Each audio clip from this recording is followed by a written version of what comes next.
Hi loves! Welcome back to my channel! For today's video mga loves ay gagawa naman tayo ng money cake. Wow! Ang size ng cake is 7 by 4 Choco Moist cake at ang laman ng pera ay hulaan mo. Ganito yung process na ginagawa ko kapag money cake mga love. So, yung 2 layers na natira is bubutasan ko yun sukat dun sa money na ginawa ko para sakto lang siya. Hindi siya maluwag, hindi siya sobrang sikip. Kasi nga, kapag gumamit ako nung parang box na binibili para lagyan ng money, masyado kasi siyang malaki yung space. So, wala nang halos matitirang cake dun sa cake kasi nga, napunta na dun sa box na paglalagyan ng money. Ang gusto ko kasi kahit papano, na-enjoy yung pagpupul ng money. At the same time, marami pa rin cake na matitira.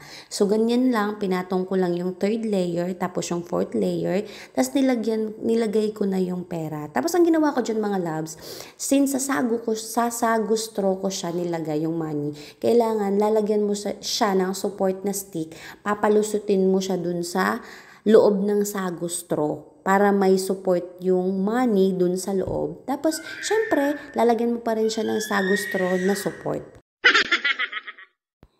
So, after this mga loves, is ika-crumb coat ulit natin tong cake para mas matibay yung cake, syempre. At dahil money cake itong cake na ito mga loves, hindi pwedeng maglagay ng topper sa pinakagitna, lalo na kapag merong stick or toothpick yung itutusok dun sa cake kasi nga possible na bumara dun sa money cake. Kaya hindi pwedeng lagyan ng details or toppers yung pinakagitna. Yung design nito is ginawa ko is sa mga gilid-gilid ko lang nilagay or sa pinakaharap ng cake para hindi matamaan yung plastic ng pera kasi possible na bumara yun. Tapos ito na yung final na icing, kulay blue. Then lalagyan na natin siya ng details. Ayan, fondant details ang gamit natin dito. Yung mga toys is toys yan, syempre.